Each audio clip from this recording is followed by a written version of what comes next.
Afternoon. I should say good evening because it's about 8 o'clock now. And as you can see, everything's looking so good in the Aquaponics indoor systems. These are pepper plants. They're getting so big. I'm starting to trim. I trimmed the leaves off the lower main stem because I want the energy, the plant to focus on growing. You know, like this one, same thing. I trimmed the leaves off of the bottom stem, main stem, because I want the plant to focus the energy up on the canopy as it grows up. And that's what's happening. As you can see here, this beauty is just getting big. Look how big that pepper is. Here's another pepper plant. So I have 1, 2, 3 pepper plants. I have another tomato plant right there that I'm growing in this smaller indoor system.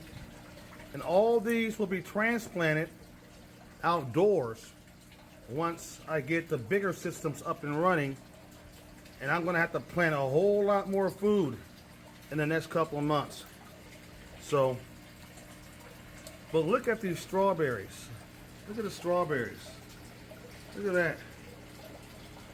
There's a strawberry. Lots of strawberries. This strawberry plant is putting out new runners. So it's going to fill this whole bed up here eventually. But I'll be transplanting these strawberries outside too. So I'll give these pepper leaves to my earthworm farm. Nothing is wasted.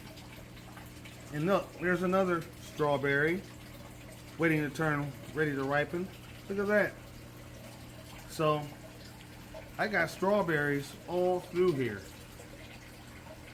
All through here I got strawberries growing.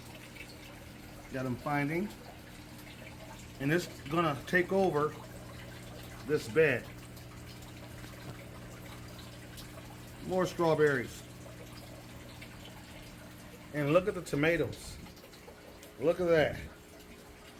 This one's turning red, it looks like, and so forth. I'm going to prune this tomato plant because the tank number 2 is hooked up to this system, and I don't have enough nitrate to feed the tomatoes. Tomatoes are heavy nitrate feeders, so that's the issue with that. So until next time, grow some food, Aquaponics.